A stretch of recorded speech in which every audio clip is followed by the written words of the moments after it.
Hello and welcome everyone to Shredder's Gaming Itinerary. We're back with some Zero Mission, and we're back with some Shine Spark shenanigans. Check this out. Ah, yeah, that's what I'm talking about. Now, we are going to forego a missile upgrade here. It's one of those things I decided since I was playing catch-up. I just didn't need to do it, but you get a Shine Spark going, and right where that jumpy boy was down in the lava, you go straight up, then hang a right, and you will find yourself in the possession of a brand new missile expansion. But foregoing that, we're going to continue on, and Norfair is a bit notoriously known for having to fall through floors like that, but not a big deal. Anyways, we are on to the next power-up. It's a good one. It's one that's going to get us into a lot of incidental trouble, a lot of accidental hits, because it is the high jump. The high jump boots, space jump boots, whatever they happen to call them in the later games. These give access to a much higher jump, which I will demonstrate momentarily, and they give what was known in Super Metroid as Spring Ball to your Morph Ball. Just a really fancy way of saying that it also now has access to jumps, which is incredibly useful. You don't have to waste all that time trying to bomb jump your way up simple things and kind of, nonsensically move through the environment. But we're going to notice this worm. He's going to be very important later. And we are then going to get a new directive. But within this new directive, and this is part of why I had to delay this episode, he's going to tell us to go all the way back into Brinstar, and then up to the very, very top of Brinstar. Now, I've got a really cool idea for a nice transition so that you don't have to go through all of those corridors we've already been through, and I hope you enjoy it as much as I did. Bam, like a little bit of that movie magic, right? Narrowly escape from this gamer, I believe he's called, and make our way onward.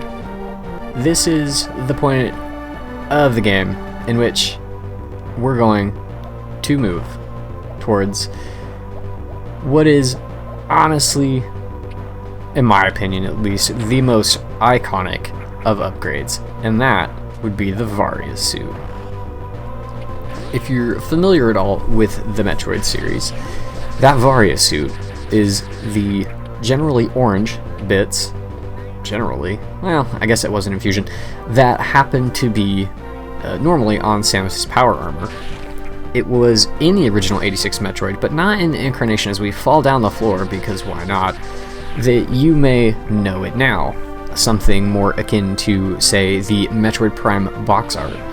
Those large rounded shoulders were not added until the second game, Metroid 2 Return of Samus for the Game Boy, which North America anyways, got in 1991, which is really interesting because the Japanese version didn't release until January of 92. It was kind of strange. But regardless, those lovely rounded shoulders were added in that game due to the simple fact that being on the original Game Boy, if you've seen it and or played it before, you know that little, it's really more mammothy than anything, handheld, only produced 4 shades of a rather ghostly or sickly set of greens. Therein, they needed another way other than a simple visual color change to denote that upgrade. Thus, those large, round shoulders, an additional armor, so that no matter how many colors you have access to, you will always be able to see it. So truly one of the defining characteristics of a Metroid game. Most definitely. Now we are going to go ahead and pick this up here. At the end of this reminder text, there's going to be a bright yellow light, so if you have any sort of an issue with that, do feel free, of course, to look away. I will give you a heads up, starting about now. And it's over. And now you get to see that glorious, glorious orange color that Samus is generally known for. But what you won't see, as we continue to move on here, are those rounded shoulders. The GBA having a considerable palette upgrade when compared to its original incarnation, there is no current need for that. We'll go ahead and pick up this energy tank here. You may notice that we're one short from where we were in the original playthrough.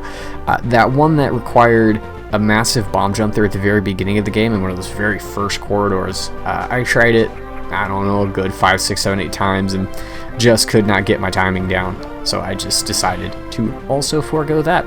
But you will notice right away as I struggle to somehow make it through this floor and decide, screw it, we're just gonna bomb our way through it.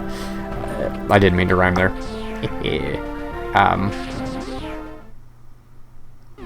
Well, see, now I've done and lost my train of thought. I don't know. Anyways, we're gonna go ahead and make our way onward to a new directive. Picking up this missile tank though, because why not? It's right in the way. Aha! I just remembered what it was I forgot. The damage reduction. As we pick up all of these little mites here, you'll notice that there are enough on them that prior to the Varia suit upgrade, we would be taking damage here. But that extra fancy color in this game is enough to ward them off. I don't know if it's like just the paint, they can't shoot through it, or what, but it gets the job done. And we're glad it does. Also, not taking damage in this gloriously attractive liquid, because I can't seem to not find myself in it, is also going to be nice, because let's face it, again, I'm in this stuff all the time. But this new directive is going to take us very deep into Norfair, right where the lair of Ridley resides. And it's gonna be great. It's a grudge match for the ages. Ridley being one of the space pirate bosses, and I believe the boss at the time. When Samus was a young girl, he kinda killed her parents, 'cause he's a jerk. He's just like that. Anyways, we'll get to that in the next episode. Make sure we know where we're going. And I know it was a bit short, but if you enjoyed today's content, be sure to like, comment, and subscribe. Should you choose that last option, do hit that notification bell so my videos aren't lost in the cornucopia of stellar content you follow on YouTube. I've been Shreddist, you've been wonderful, and I'll see you in the next one.